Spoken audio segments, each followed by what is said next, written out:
Welcome back, you guys, to the Southern Economist, where the truth don't get sugar-coated. Today, we're talking about a lot that's going on with the economy. Things and the cost of living is affecting America, y'all. Y'all know I like to get into it because I'm going to watch my money and see what's going on. Let's pop off in these videos. I sent both of my sons, who are both grown and live on their own now, I sent them videos to help them understand what's going on with the war so that they can mentally and financially prepare for what's to come. Granted, we have family that they can stay with, they can always come back home, but I don't think that a lot of the younger adults that did not live through the 2008 recession understand what we're about to go into, because this is much worse than that. During the 2008 housing market collapse, it was mainly the housing market, but also restaurants were closing. I had just signed a lease, and then 3 weeks later, the restaurant that I had been working at for 3 years went bankrupt.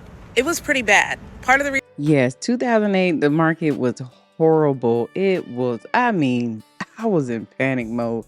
I did some drastic things to survive '08. I'll tell you about that. But 2008, a lot of folks lost everything. A lot of folks struggled. When the gas went too high for everybody and you not making the money, I mean, your gas turned into $400 a month, because I remember driving 2 different cars. It was 4 for me, 4 for the spouse. Baby, the gas was high. I switched and drove a motorcycle that year. reason why I'm in so much student loan debt is because I took out loans during that time to live off of, not even for school, but to live off of. I just have to stop and say that, like, Gen Z, maybe y'all are not Gen Z, maybe it's Gen Y, I don't know. I'm a millennial, I'm almost 40, but everybody in my neighborhood that's younger than me does not know how to interact, doesn't know how to smile, doesn't know how to nod. They act like they all grew up during COVID. And the stock market plunged 1,100 points today. That is the big news. Number one, it is the inflation warning from the new Fed chair. Number two, market correction. Warning, warning, warning. Wow, what an interesting session today. When we got the decision, not much reaction, and then as the press conference rolled on, you saw that precipitous move in the yields. The impression left by some of Chairman Warsh's answers after the Fed decided not to move rates was it's up to the market to control inflation. In a sense, the market is going to read what needs to be done. He was sort of giving credit to the bond market for kind of having this wisdom about it, and maybe perhaps rising yields had done some of the work the Fed might otherwise. If you think you're making more money in the stock market, I can tell you, you are not. Under Biden, you made more money. You had less volatility. I want to remind everybody that this is all 100% self-inflicted. Number one, inflation, tariffs, the Iran war, actions on overpriced AI spending and stock. Buckle up, ladies and gentlemen. This is going to be a very, very rough time for the U.S. economy. Do the best that you can to not spend money. I know it's really sad that we're talking about pinching pennies while our government is spending billions of dollars on such wasteful spending. I just read a comment where a lady said, I am absolutely not pinching pennies. I'm going to live my life and squeeze as much happiness out of it as possible. Not sorry in the slightest. Joy is an act of rebellion. She said she wish she would pinch a penny. She's going on that dinner. She's going on that trip. I don't blame you. Sometimes you feel like that. Like, I'm tired of all this. I'm not finna penny pinch. Wow. Somebody said we are in a recession, but they are scared to say it. I believe we are. Can't sell your house, gas high, jobs not hiring. Want to know how bad the economy is? All jokes aside, come work in the ER and see someone in acute kidney injury, which means your kidneys are literally shut down. They are not working. They've been out in the heat all day outside working for their job, and they come in with kidney failure because they're so dehydrated, passing out, literally 1 foot on the other side of the grave.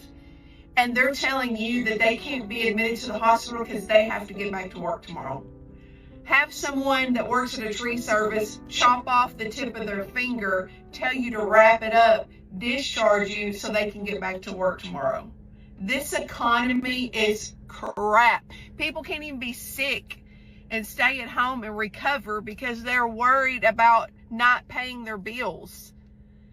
One thing I've realized while working at a bank is that you're not alone in your situation. I don't know how many accounts I see a day that are in the negative or close to the negative or have $1 to $2. You think it's just you until you see that and you're like, damn, everybody's really struggling out here. So I'm Yeah. a surgical resident in New York City, and I'm making balloon animals. Yeah, and then you're so sick, you still gotta come in. You can't even afford to take off. Gotta go in there when your stomach toe up, when your head hurting, when your back half broke. You can't afford a day off, or it's gonna be a problem. On social media until my student loans are paid back. Let's make a suitcase out of balloons for Booking.com. Oh, he got a side hustle, and that's actually nice.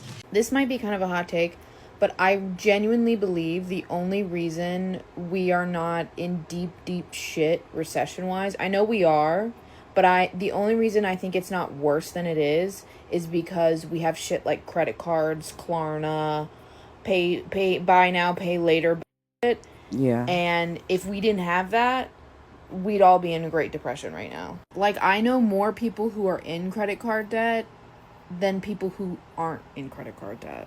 There's going to be a massive housing collapse. I just watched Good Morning America, and they had a segment on how nationwide there's been so many homes that are going to foreclosure. And I've been seeing a lot of creators on this app, particularly in Texas and like the southern states, just saying that there's like so many homes going into foreclosure. We are being gaslighted by this administration regarding not only the housing market, but also the economy, because everyone's saying, oh, everything's great, jobs are booming. It is not. So many people are jobless right now. Yep. And Can't it's not find because they're nothing. lazy. I've been hearing people saying they're applying to Walmart and they're not even getting that job. This Right. economy is so bad. Right. The job market is terrible. It took my daughter a year to find a better job. And this is with consistent applications. That's why I said never give up. Because she was consistently she was working somewhere, but she was working somewhere she didn't want to be at. But she had to work there for a year and put up with it. Why she wait for something else? Because she didn't just want to walk out and not have nothing. So she said, I'll take something instead of nothing. So that was a smart move. She just found something different that she likes. That scam messages literally went from you won the lottery to a remote job available for $15 an hour. Like scammers used to dream big, you know, they'd promise millions of dollars, a private island, an inheritance from a prince. Now they're offering wages that sound realistic. Okay, I got one the other day that said, you know, flexible schedule, weekly pay, and for a split second I actually thought, you know, tell me more. You know, that's how you know times have changed. Okay, the scams have become economically responsible. Okay, nobody's texting you, congratulations, you won $10 million, because even they know you'd immediately call it fake. Right. Now you be like, that's not we have real. an entry-level position paying slightly above minimum wage. And honestly, that's harder to rule out. You know, they're studying the job market. They know if they promise six figures, we'll laugh. Promise dental after 90 days, and now you got my attention. House update for y'all. I literally have nothing to share. We lowered the price the week after the 4th of July. And then we have proceeded to have not a single showing. Not one. Not a single showing. Nothing. Nothing at all. Dang. And then we're moving literally next week. So it's the other way around. The economy is so bad, we aren't even able to envision a negative future for ourselves, one that we're going to struggle and suffer, one that we're like, okay, this is going to be really hard, but maybe we'll make it out on the other side, and like, I can envision how hard this is going to be and what I'm going to have to do. No, we are at a point where we cannot even envision a future for ourselves, and that is far more dangerous for your mental and emotional health than anything else. Really, the most important part of all of this is that the younger generations are unable right now to imagine any sort of future for themselves at all. Like, maybe before they were able to imagine a future that was pretty shitty and they're like, damn, that's gonna suck, that's gonna be hard, but I can at least imagine it and like try to prepare myself and blah blah blah. But no, at this point, young people are just like, I don't know what's gonna exist tomorrow, later today. I don't know if we're gonna be at a war. I don't know, like, if I'm even gonna be able to afford gas. It is absolutely catastrophic all around them, just constantly. Hey honey, do you want to Let me know what y'all think down in the comments. The economy is getting worse by the day. Bob already told us keep our eyes open, be aware what's going on. Last days, it's gonna be like this, y'all. Wars, rumors of wars, financial issues. Half American has just put in a poll, said they are struggling. Make sure you hit that like and subscribe button. Thank you for coming. Thank you for being here. I'm Tiffany Rose. Till the next video. I'm out, y'all.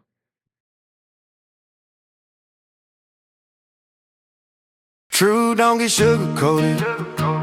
Keep it real so you know we gon' be speaking on it. Got the latest headlines on what's going down. We keep our eyes open before it all hits the ground. Southern economy, hit that light. Make sure you subscribe, real talk, real true, real life, we go survive.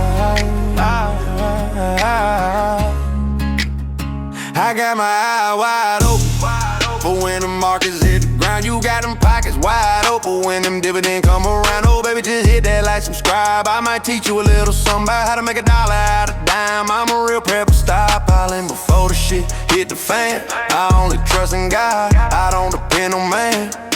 True, don't get sugar-coated. We keep it real and we keep it rolling.